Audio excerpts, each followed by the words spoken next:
Hello, Wits and Weights listeners. I'm your host, Philip Pape. Today I've got something special for you. It is a bonus episode featuring my recent appearance on Your Diabetes Insider podcast with Ben Zeal. Now, Ben was on the show. I was on his show. The episode we talked about on his show wasn't just limited to individuals with diabetes. It was really at a higher level about blood sugar management and lifting. Ben is a certified diabetes care and education specialist. He has type 1 diabetes, he's been living with it for over 2 decades. And so, yes, his show focuses on helping people with diabetes live their best lives through practical science-based strategies.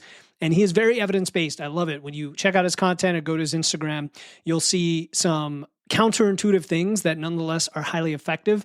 And when he invited me on to talk about what's the number one habit for managing blood sugar and insulin resistance that we could nerd out on, I knew we were going to have an amazing conversation. We absolutely did. And in this episode, you're going to discover what is that habit. And spoiler alert, it is strength training.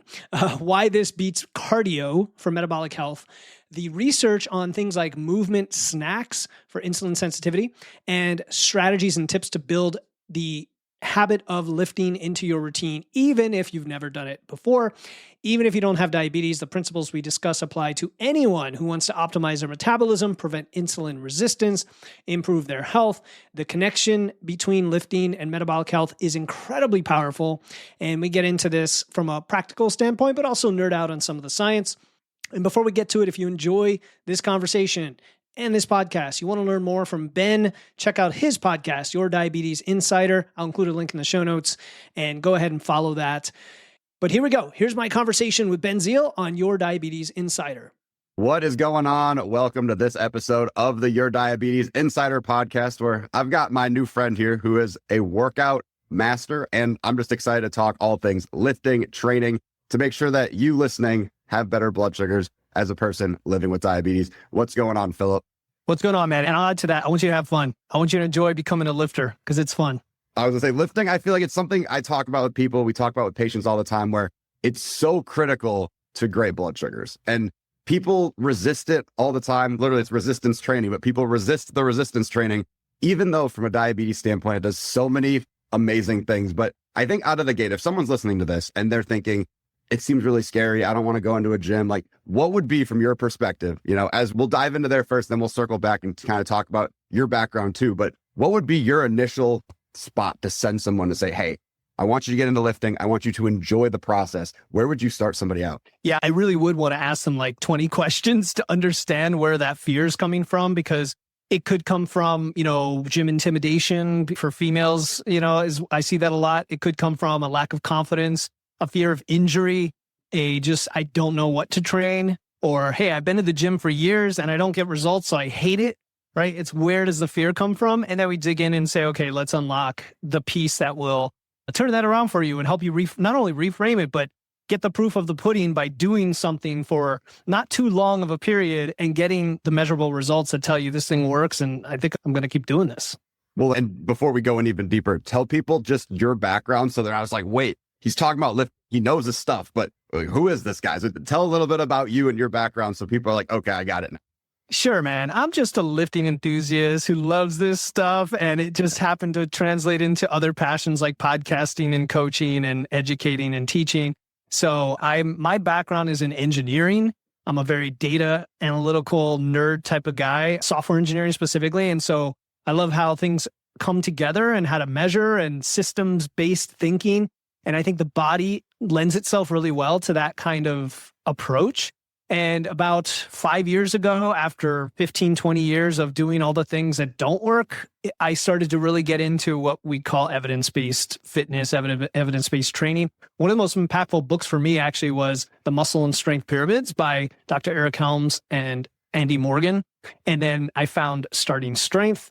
And then I found like Alan Aragon and Dr. Bill Campbell and all those guys. And it kind of led to a rabbit hole where they're all connected on podcasts and YouTube and everything and books, where during the pandemic, I started to learn a lot about proper strength training and then later on nutrition. And then the podcast came out of that because I was so excited to say, man, you guys, you ever heard of this stuff? Like this stuff works, people. I've been keto and intermittent fasting and like high reps at the gym and nothing's ever worked for me. And all of a sudden I found something that worked. Let me share it.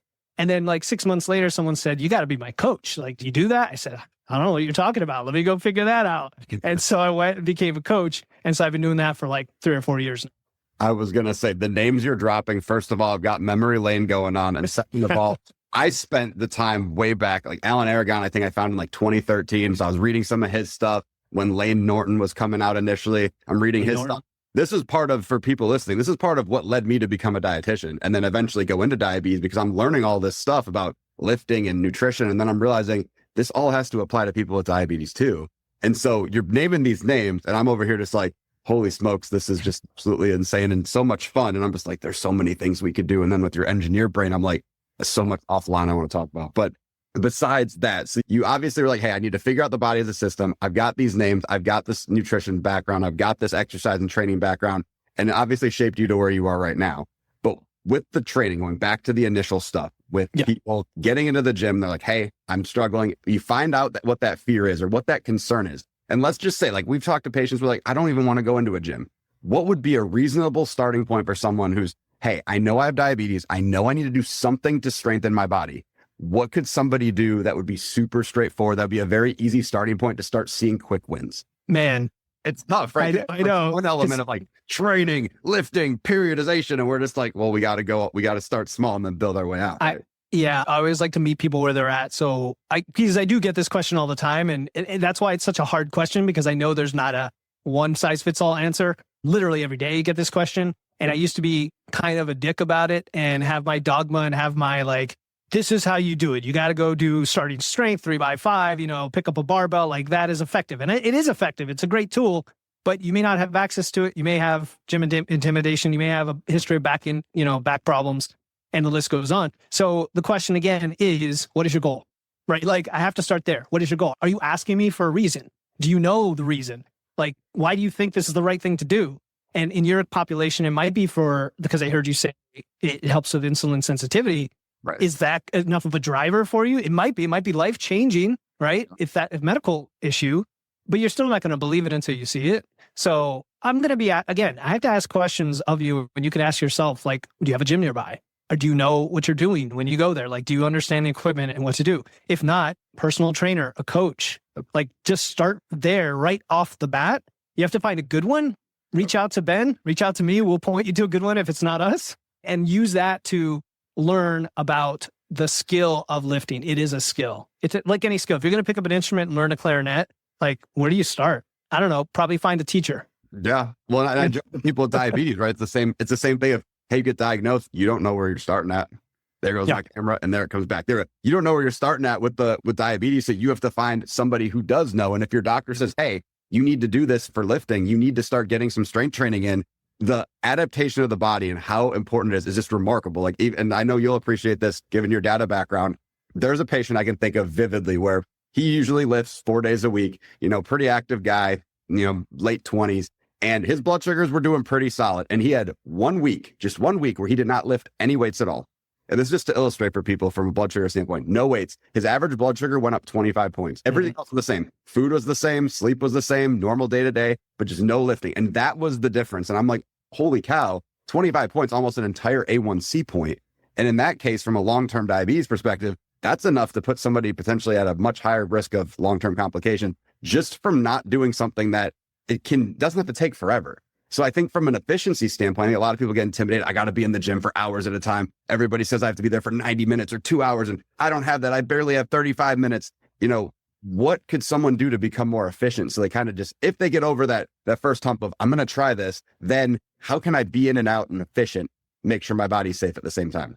Yeah. And that's a good one, because it goes to the question of when people say, can I start with bands or body weight or dumbbells? Like if I have those at home, and to the topic of exercise snacks and being efficient from a very minimalist standpoint. And so I can go one of two directions there. One direction is if you've got some basic equipment at home, you can probably do some movement patterns that will load you up with resistance and challenge your body enough to get the stimulus that you're looking for that will start to inch down your blood sugar and all the other things. But you're going to outgrow them pretty quickly, but at least it gets you a taste for that. And then you can say, what do I need next at home or in the gym? If you're going to a gym and you don't have a home gym, because that's another hack we should get into for efficiency, a big hack. Yeah. Is you can lift 2 or 3 days a week. And I was looking at the insulin research as well. And like 1 to 2 sessions a week is almost enough to give you a stimulus. But you also have to create consistency and a routine around it. So I do like the idea of like Monday, Wednesday, Friday every week, for example, for 45 minutes, 30 to 45 minutes. And you could do 3 lifts in a moderate rep range and get all the intensity, volume, and frequency you need as a beginner for the next 6 to 12 months to make massive progress and get what you need. So just the premise that you even have to spend that much time is busted when you realize there is an efficient minimalist way to do it that gets you the result. And I feel like people are so, oh my God, I have to be there and do 15 exercises. Like, no, just pick the ones that are the best bang for your buck that are going to give you the most results from, again, we always talk insulin sensitivity, but what's going to do that the most? Your compound lifts, right? Your squats, technically your deadlifts, right? Things that are using multiple joints, which we can get into that in a second too. But those types of lifts are going to do a lot more than I'm going to stand here and do a bunch of bicep curls, which is what everybody thinks of when they think about the gym, especially when they don't go too often. Yeah, I take it for granted, but I have to, like you, hammer home that message about compound lifts, movement patterns. It comes down to what do humans do with their bodies in real space, like with gravity on Earth. And it's, we bend to pick things up. That's the deadlift. We squat, we push, we pull, right? And we pull in a couple different ways, overhead and pushing vertically. So what accomplishes that efficiently, that uses the most muscle mass, that uses the most natural range of motion? And that's, like you said, the big compound lifts, ideally with a barbell. And I say that because barbell's very safe. It's symmetrical. It's easy to load progressively. And you can have spotter arms and things like that to make it safe, even if you're by yourself. A lot of people get intimidated, like, oh my God, a barbell, it sounds like hardcore power lifter, I'm going to go do the machine. But you're going to save time. You're going to be able to load it. You're going to be able to progress session after session easily by doing those lifts. Agree, totally. I think people, from like to your point, barbells are scary, dumbbells are scary. They're also missing that when you're doing this, even if you're doing, for example, hey, I'm doing some sort of, bench press with a dumbbell. Well, you're getting your chest, but you're also getting all the shoulder stabilizers, and those little muscles are so hard to work outside of that. So again, that bang for your buck, and the more muscles you're recruiting, technically diabetes wise, the more you're going to be saying, hey, I'm now sensitized, not just for the next 24 hours, but some people get benefits up to 72 hours. And like what you were saying with the research, if it's that big of an increase, why would you not do it to basically say, I'm going to keep my blood sugar better by spending 30 minutes a few times a week? You could probably do 30 minutes without even thinking about it. You're probably scrolling on your phone for at least 30 minutes a day, if not longer. I think the average person is spending 4 or 5 hours on their phone or on TV per day. And I'm over here like, I would lose my mind at that point. Yeah, it is crazy that. So I can think of a client that I've been working with for a short time now who is pretty jacked on his own, and yet he's been inefficient at getting there. And after like 10 years of lifting, we now have him stripping back to just 4 days. So for him, he was going 7 days a week, just 4 days, doing a very simple, I'll call it like a power building style program with waves. It gets a little more complicated for him versus a beginner. But he is like, man, I never knew that you could actually like push harder and harder over time like this, even though he had been able to build muscle all these years slowly. Now he's like, okay, I understand what this means to actually load it up efficiently for my time and have the time to recover, because he was missing that. He was missing the rest in between. And that's where everything responds and the stimulus occurs. Well, what do you think then for supersets, like given efficiency? Because some people are like, hey, I've got 30 minutes. I want to get in, you said 3, but maybe I want to get in 5 exercises. What if I went 1 exercise right to the next and then rested for a little bit? I used to be against them until I found that there's science there's a study from 2014, I think. And then literally last year, the Mass team, Eric Helms and those guys put together a really nice review of like a meta-analysis sort of deal. And they showed that for isolation and accessory type lifts, supersets have the same outcome as not supersetting for hypertrophy. So you can save a ton of time with supersets when it comes to smaller lifts, especially when you're doing antagonist supersets. So like biceps, triceps, right? Or quads, hams. And I actually love that as a hack, not for everything. So if you're doing like 6 lifts for the day and your first 2 are big compound lifts, you wouldn't superset those, but then you can superset your 4 smaller lifts. So I actually am a fan of those, and I didn't used to be. I was the exact same boat as you. I always be like, ew, why would I that sounds terrible. And then I think it was about 4 or 5 years ago, you probably know who Eric Cressy, the name. Yeah. So I'd been following him since I was in high school because he did all the baseball stuff, and that was my come up. And so eventually I was like, I'm going to just work with someone on their team while it's COVID. I have access to a barbell, but that's like, I have some plates and barbells that I got when I was in high school, and I happened to be in my apartment. So let's just see what I can do. And he had everything programmed in like A1, B1, or not A1, B1, A1, A2, A3, or like B1, B2. Yep. So it was all like trisets or supersets. And I'm like, this is really weird. And I started doing it and I realized I kind of like this. Everything got so much shorter and so much more efficient. I'm like, I can be done in 65 minutes instead of 95 minutes. I'll take that extra half hour all the time. Man, looking for those hacks all the time. In fact, the program I'm running right now is by Jeffrey Verity Schofield. It's called the Way Jacked Machine. It's actually for beginners, but I'm tweaking it a little bit, like to challenge myself, because it does two things. It just does top set, back off set, which means you're doing 2 sets instead of 3. Most people think I got to do 3 sets, like that's the magic number, but you can actually go super heavy, modest rep range, like say 4 to 6 or 6 to 8. And then the second set, you drop the weight a little bit, crank up the reps, and then you do a third AMRAP 15 seconds later. So it still ends up being 2 sets, but the AMRAP makes you go to failure, right? And you're not doing it on every one. You're doing supersets. So you're doing A, B, and on B, you're doing the AMRAP. A, B, B, you're doing the AMRAP. So by doing 2 instead of 3, and by doing supersets, 45 minutes in and out for what would normally take 70 or 80 minutes. That last AMRAP set. And if someone's listening, you're like, what's an AMRAP? AMRAP's as many reps as possible. So whatever you got left in the tank, you are just going. And there's a ton of different methodologies for different types of reps, but that sounds brutal. It is.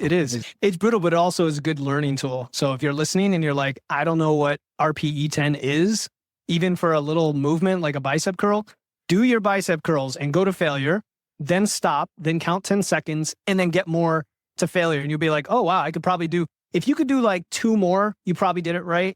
But if you do like 8 more, that shows you weren't even close to failure. That's the value. And for failure, if you're listening, it's like, what is failure? So whether, again, this could be related to bands, this could be body weight, this could be whatever. It's when you're doing an exercise and you do it so many times that you effectively cannot do another one. You physically cannot do a complete rep of another one. And to train to that point, of course, from a metabolic damage perspective, ideally, you're going to really get to the edge of what your muscle can do. And it should allow your muscle to then adapt better, grow better, and then ultimately grow more, which for, again, people with diabetes, just having muscle mass at baseline is amazing because, of course, the act of lifting itself is going to help from an insulin sensitivity standpoint, but then living with just more muscle in general will also make you more insulin sensitive at baseline because muscles are more metabolically active tissue.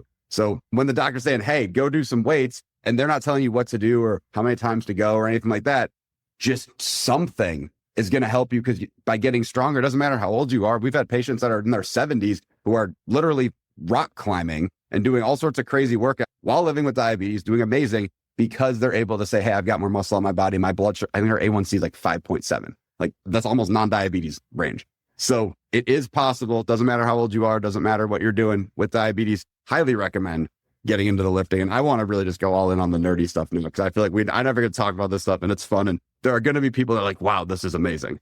So with methodology, your favorite split for lifting, I'd be very curious what you prefer and then what you've seen. Because obviously everyone's got their own philosophy. And if we're going for efficiency for a split, what would be your top choice?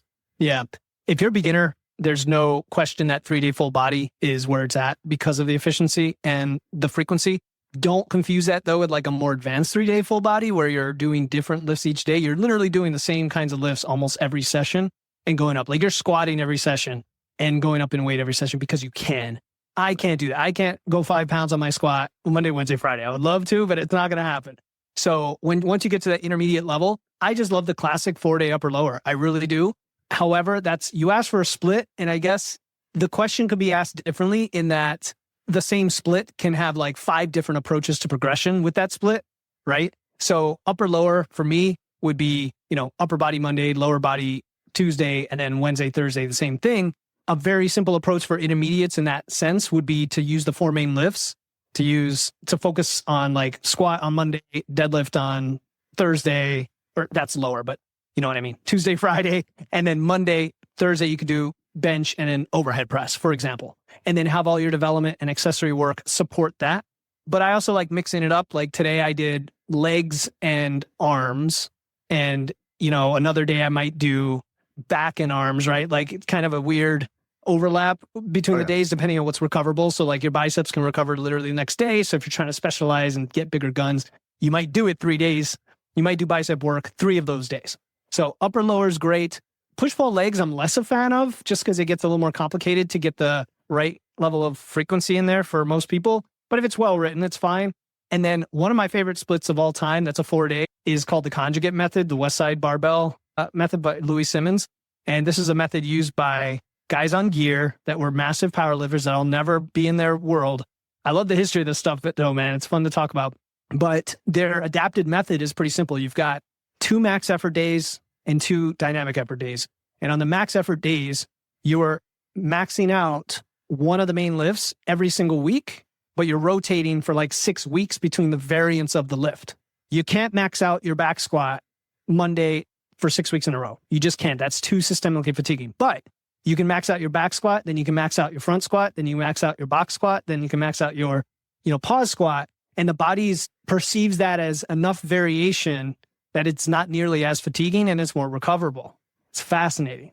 So you do that. Monday, Tuesday is like lower upper, I think, kind of the opposite, I believe.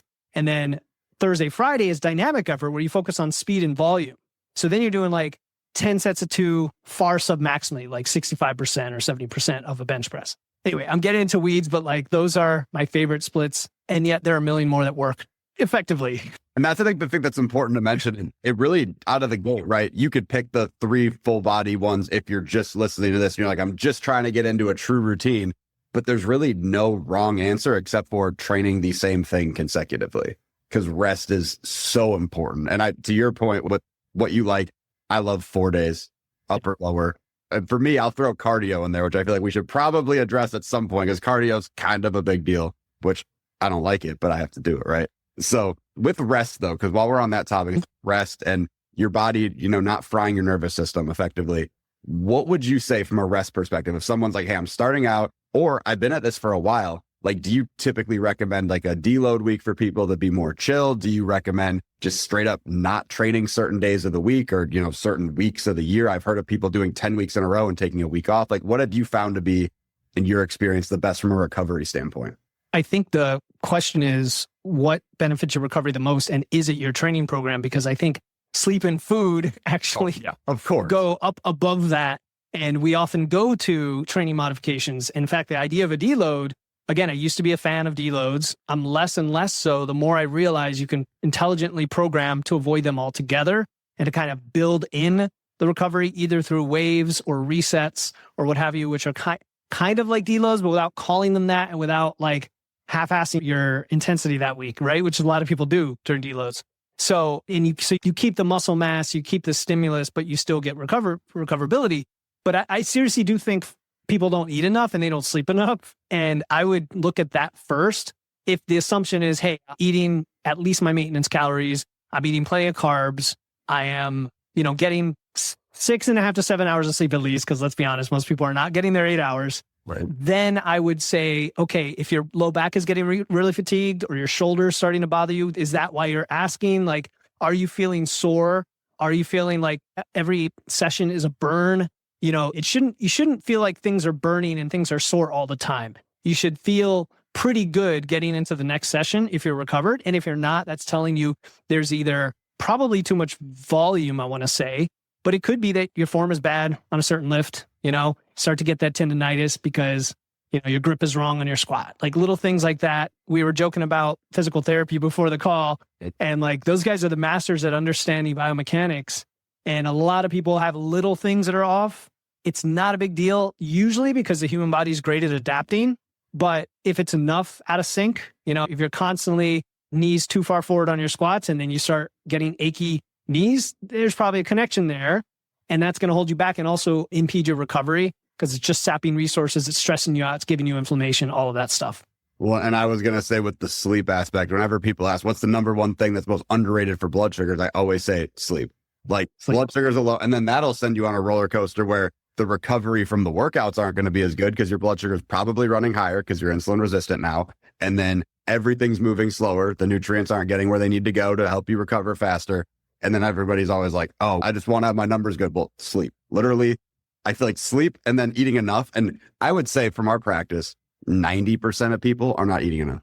Yes. I mean, yes. And I don't think, I'm sure you've seen the same thing where just people, and I would imagine you're more general population versus diabetes, but people just, they think, oh, less is better. I'll lose weight better. But that's just not the case. Yeah, they're either not eating enough, or I have quite a bit of clients who they're eating enough and their macros are skewed for what they need for recovery. Like some people love their protein. I mean, usually people don't get enough protein, but a lot of guys, especially, are up in the 220, 250, 300 grams of protein. I'm like, okay, dude, you've got 300 grams of protein and 120 grams of carbs. Let's balance that a little more and just see what happens. And I know you're afraid of gaining weight, and guess what? You're going to gain some scale weight because you're going to have more glycogen, intracellular fluid, and content from the carbs. So it's not fat. You're going to gain that. Let's just accept it. But tell me how you feel once you do that. And invariably, it's like, oh my God, within 2 days, I'm like, wow, I'm getting more reps. I'm feeling better. Like all of a sudden the 3 p.m. energy crash is gone. And that translates to what you asked about, which is recovery and your ability to perform in the gym. So you mentioned one other thing.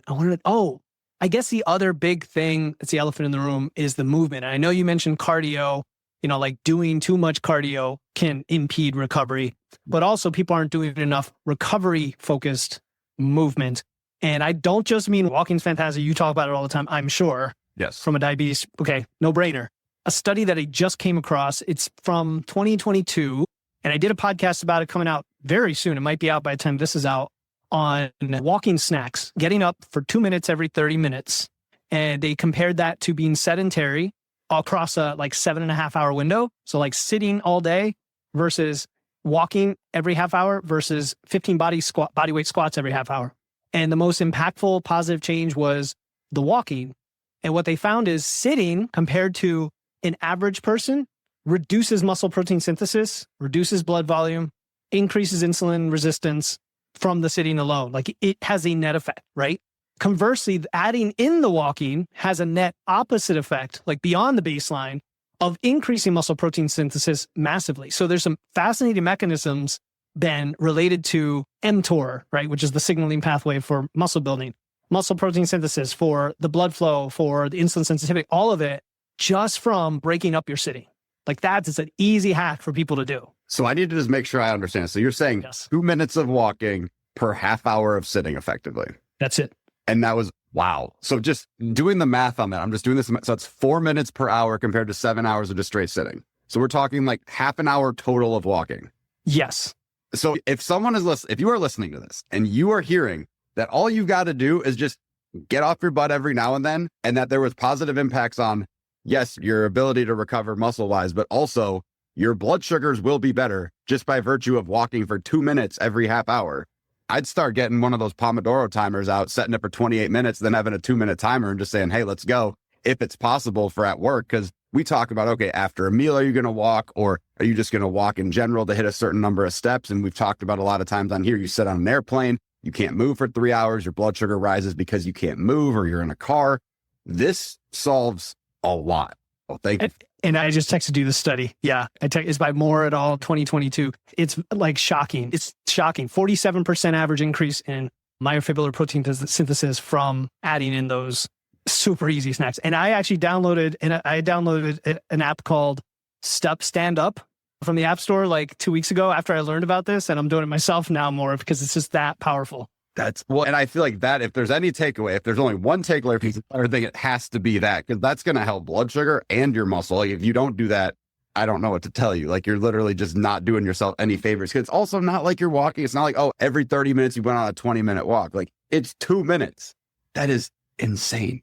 Yeah, no excuse. As you can tell, my brain's just like melted, but at the same time, it's so important to know, because this is anyone listening to this could do this, whether you're 7 years old or whether you're 77 years old. Like that is just wild. And piecing all of this together with, my discussion about the patient earlier who didn't train for a week and his blood sugars went up. And with this, you're going to be resistant if you don't stand up. Just get up and just move just a teeny little bit. And then also, I would imagine, recovery wise, it's going to help because of I always call it MPS, but muscle protein synthesis, at least what I have to say. And then everyone's like, what are you talking about? And I'm like, oh, sorry. And you bring up mTOR, I'm like, rapamycin, mTOR.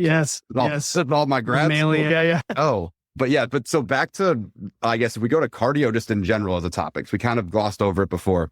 I don't love cardio. Some people love cardio and they're blessed, and I'm grateful for them. I'm with you, man. I'm with you. I don't like just metronomic cardio. Yeah. I'm just like, and some people say, oh, I do cardio because I walk, and that's fair. But I feel like doing some sort of, moderate to vigorous cardio once a week, diabetes or not, I feel like is at least going to be important because we do want our heart strong. So from what you've seen, what you've personally experienced, what tends to be A, your favorite, but then B, what you find most effective for duration?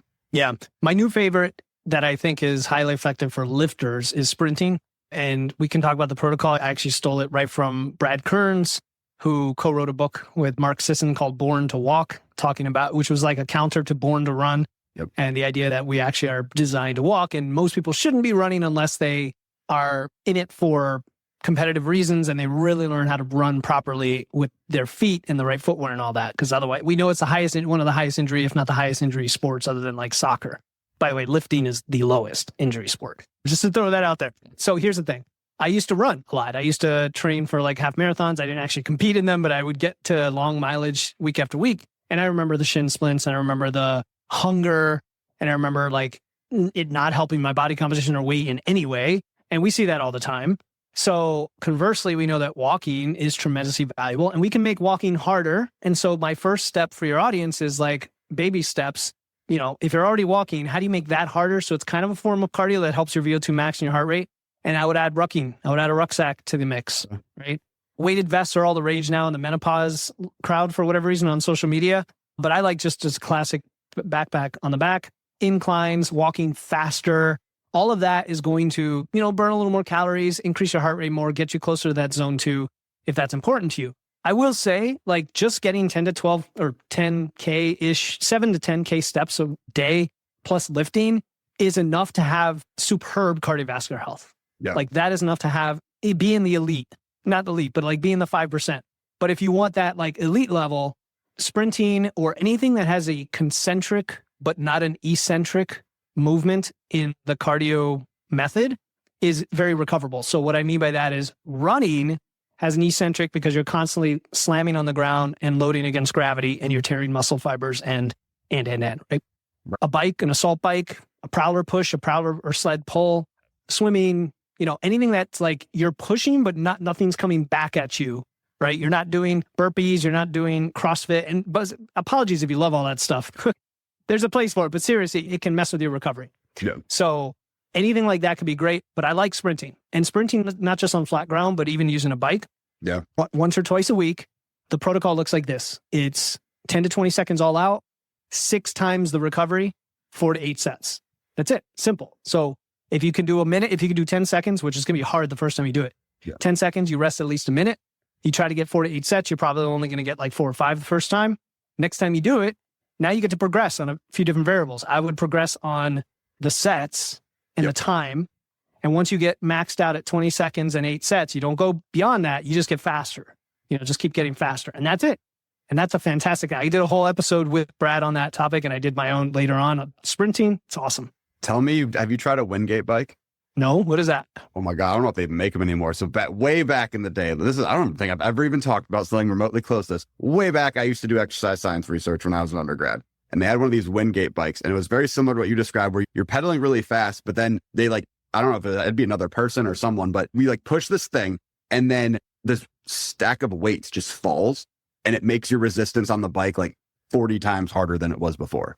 And Wow. they could measure your power output and all sorts of other stuff. It was insane. Cause you think, oh, I'm pedaling, and then suddenly, boom, now just make it the maximum effort you've ever had to go while there's weight there. It was miserable. It was miserable, but also amazing at the same time for people who love this stuff like us. Cause I'm this is so cool, yet also so weird. But it made me really happy when you're I do intervals or sprint intervals. So I'm that's the only cardio I can tolerate, because otherwise I go nuts. Yeah, no, I hear you, man. I even did a VO2 max test, and I hated it because they make you just keep running until failure. I'm this is not what I want to do. Can we be done, please? It's mental. Yeah. Incline walking, I think, is a great one for people, or if you live in a hilly area, which I certainly don't. But, incline walking, fantastic. And then for me, I'll personally do intervals. I'll do treadmill. I don't love it, but I'll go slight incline, but I'll go a minute on, a minute off, just because I want to try to stretch a little more.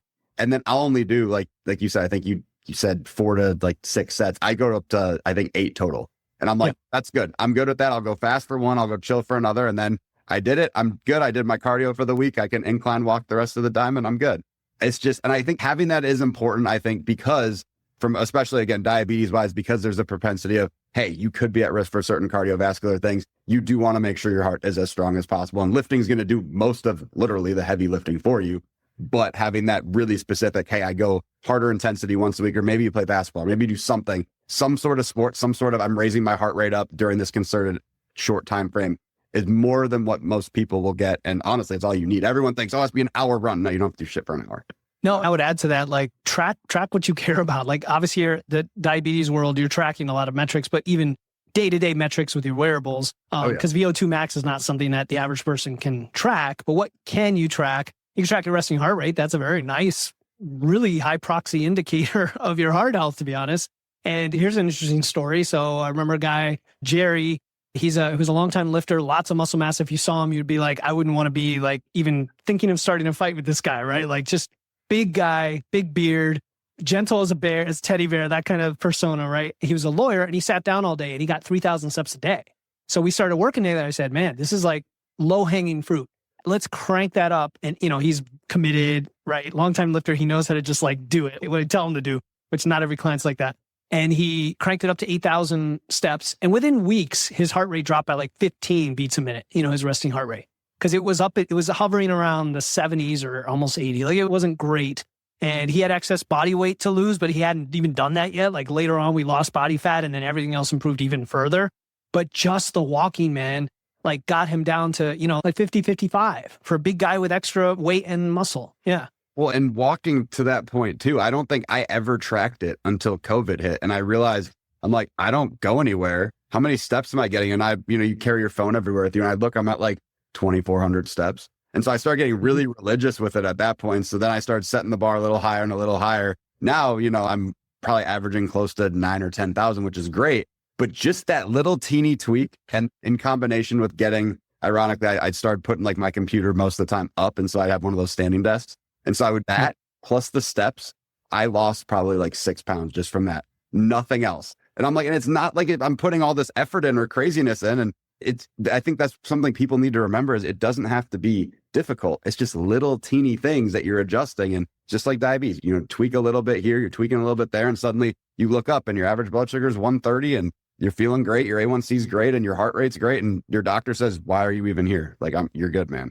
Yeah. I think 2 fun facts about that in the component of metabolism that we call NEAT, right? Yep. Non-exercise activity thermogenesis, is walking is a big part of that. There's a landmark study that was done. I can't remember the guy's name, is a weird name, starts with an F, but a landmark study that showed a 2,000 calorie difference or variance between the most sedentary individuals and the most active individuals.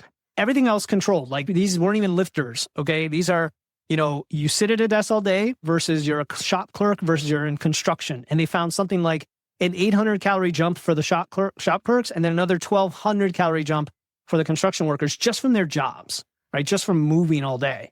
And so it shows you how powerful that lever is. That's one fun fact, just to show you how much control you have over it. The other fun fact is that during fat loss, right, when you're trying to lose weight, or maybe you're doing it accidentally, we unconsciously reduce all of that. Like people don't realize how much you reduce it. And you can kind of tell with step count, but it's not all, the story isn't all in the step count, because some of it is the lots more sitting, lots less fidgeting, and then all the cascade of negative effects that come from that we just alluded to with the 2-minute snack things. Yep. So if you are in a calorie deficit and trying to lose fat, like consciously and intentionally incorporate movement, because that'll be a game changer. Well, and I think to your point where you're saying things just kind of shut down that you don't expect, it goes back to the sleep thing again, where I tell people, I'm like, sleep is important for blood sugar. And they're like, well, why? I'm like, you're more insulin resistant. But if you dig deeper into that, it goes back to subconsciously, you don't want to be moving because you're tired. So you're sitting more. Therefore, you're going to get more resistant. Like you said, now imagine you're in a deficit and you didn't sleep well. Well, then that's just double the fun. And I think you've probably seen the study where the people that had the interrupted sleep in a deficit versus the people that slept through. Oh, yeah. The amount of muscle you lose versus the amount of fat you lose. If you don't sleep well or you get horrible sleep while you're in a deficit, you're going to lose predominantly muscle. And that to me just that changed a lot for me when I read that. I was like, holy smokes, this is terrible. Yeah, actually, on that note, the 2-minute exercise snacks also led to greater lean mass preservation. But what you're talking about with sleep, man, tell me if you know all the links, I'm sure you do, with the diabetes research, but in addition to the lean mass loss, what you said, two other things. One is it ramps up your hunger hormones just because your body is like, okay, you have so many resources. You're depriving me here. I'm going to make up for it over here. You need to eat. And that's one. And then the visceral fat storage, even all things equal, if you're both like in two groups that gain weight that are gaining weight and one is sleep deprived, they're going to store that fat in their visceral, dangerous abdominal fat. And then that ties into insulin as well. And inflammatory markers too in the blood. Yeah. Well, and then once those inflammatory markers come in, if you're type 2 listening, well, then your insulin signal is going to be kaput, or at least a lot less effective than it usually is. And if you're type 1, then it's like, okay, the insulin's there, but it's not going to work as effectively. So either way, it's just an absolute shit sandwich, to say it really nicely. So like sleep is so important, and no one gets why I say it, but this is why.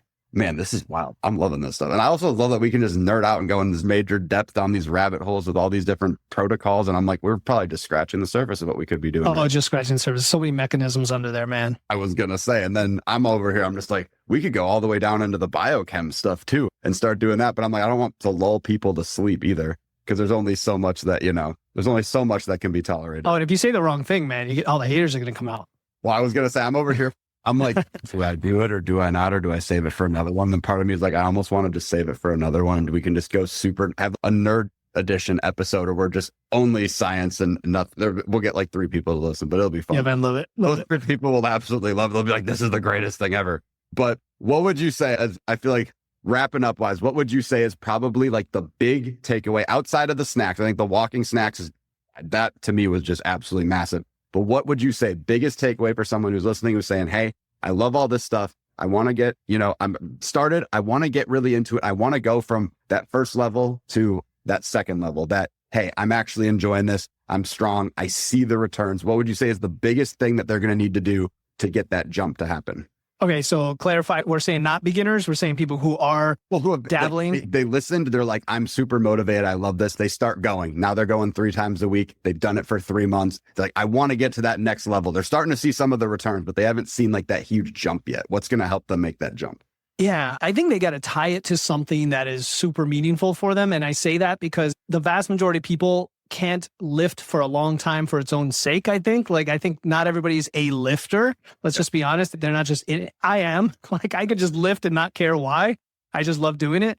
But if you have, whether it's a sport or for physique reasons or for your health reasons, like with diabetes, you guys have a great why, right? You have the blood markers you can track over time.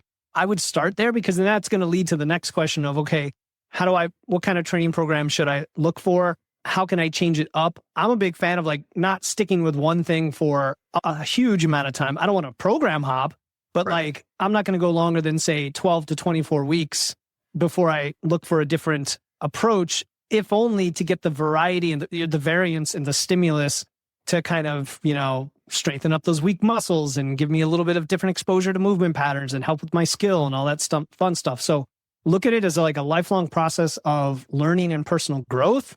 And then follow my podcast. That's what I'm going to say to do, is follow my podcast, man. You'll learn a lot that way too. That was going to be my next thing, is when people want to learn more and go into the weeds on this stuff. And they're like, Ben, I love diabetes, but I need to listen to something else too. It's obviously on the screen, but if someone's listening to this instead of watching it, what is the podcast and where can they find it?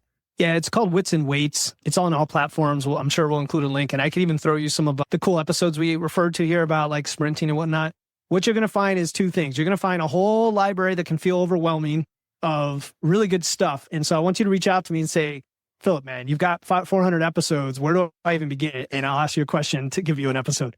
And then secondly, you're going to hear episodes where I just nerd out on stuff that I feel like no one's going to care about, but I care about. And then people say, that was my favorite episode. I just did one about the argument that calories aren't real. Have you ever heard this argument, Ben? I don't know if I have now. See, it's a tease. This argument, and I get them on YouTube and stuff occasionally. They're like, well, calories are just an abstract measure. We don't eat calories, we eat food. And I'm like, okay. I had to do an episode about that. And so it gets all into the history of engineering and science and why we measure things and the proxies for, energy and horsepower and kilowatts and all this stuff, and how that led to us learning about calories and why calories are so important today, and a huge game changer if you can understand how many calories you burn, which is a mystery to so many people, Ben. It's a mystery. Oh, yeah. That's the number one unknown people have is, I don't really know how many calories I burn. Are you telling me that's important? Yes, it's important. So anyway, that's a diatribe on like what you're going to find on my show.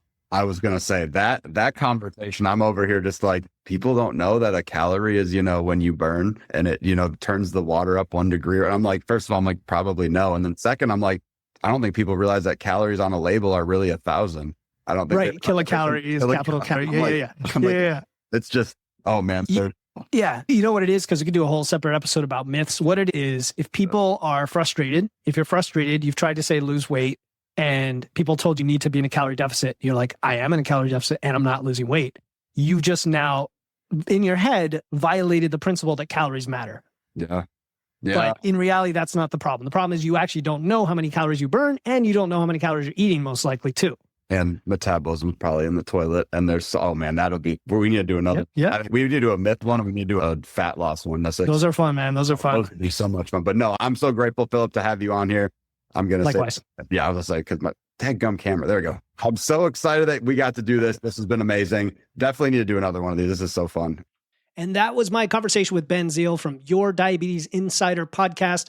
We had such a blast nerding out about strength training, metabolic health, all the fascinating research on movement and blood sugar management that is applicable to everyone. If you want to dive deeper into his content, check out his podcast, Your Diabetes Insider, in your app or click the link in the show notes. I think a lot of his insights are really valuable for anyone who's trying to manage their blood sugar better. And speaking of metabolic health, I just released a new video on YouTube that perfectly complements today's conversation. It is all about how to stop prediabetes and insulin resistance without cutting carbs. It is based on the longer episode that came out.